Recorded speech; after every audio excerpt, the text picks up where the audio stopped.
Well, last night we brought you a story about anti-tolling bills in the Oregon legislature. We had heard that those bills were effectively dead, according to a presentation by Representative Susan McLean to the Willamette Women Democrats meeting earlier this month. Now, we couldn't find a recording of that meeting, so we went to McLean directly for an answer. She told us that the bills are still alive and have until next Friday to get a work session scheduled.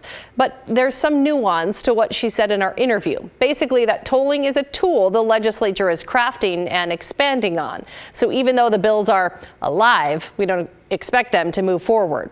One viewer eloquently said in an email that the bills are in a legislatively induced coma. Now, we know that many of you are against tolling, and we asked the lawmaker what she would say to those of you. Her response: give it a chance. So we asked you for your thoughts on tolling, and if anything Rep. McLean said changed your mind. Got a couple responses. So Steve wrote to us, she knows that if you give tolling a chance, he wouldn't be able to get rid of it because it'll be in. And we also got this voicemail from Curtis. I just watched a segment on the lady that was defending tolling in Oregon or other states, and how she said that once it was in, people were happy that it came in. I've lived on the east side of the United States, and people over there hate tolling. And when she said they found more ways to travel, that meant that they were going down side streets to avoid tolls. So if she thinks that people are happy with tolls, she's delusional in my mind, but that's just my opinion.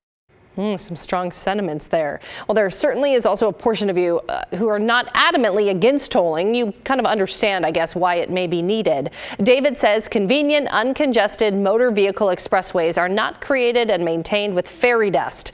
Those who demand and use them ought to pay for them.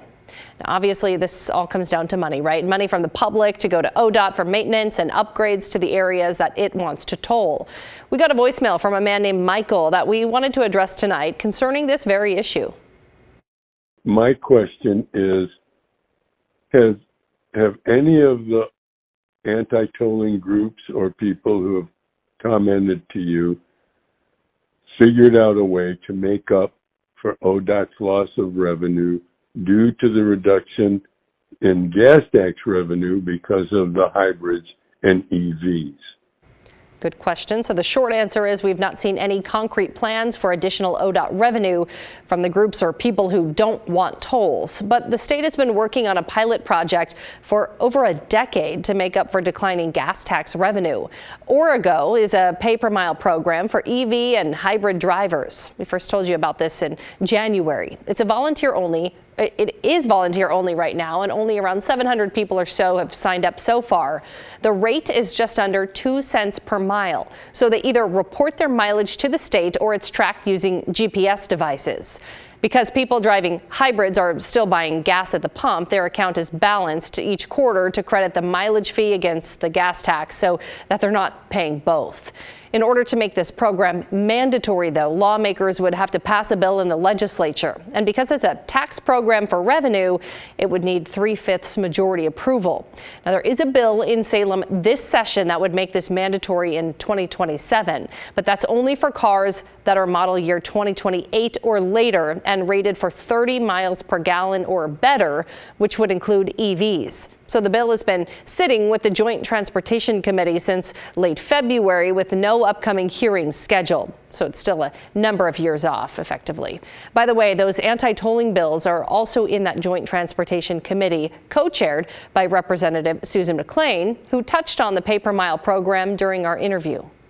Well, the pilot that you're talking about, which has been a long pilot, 12 years, basically is a pilot that we have found to be successful, and we've found it to be comparable to the fuel tax, that folks that are paying by the mile or folks that are paying the fuel tax are basically paying about the same amount monetarily. So that's been interesting, and I think that's given us the feeling that we need to go forward with seeing that as a tool that we could use. So add that to the future toolbox for legislators and ODOT.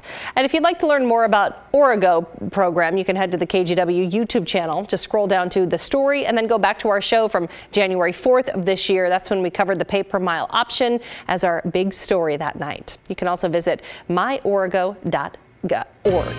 All right, keep sending your questions and your comments to thestory@kgw.com. We'll finish the show after the break, but first, a little preview of what to expect at 6:30.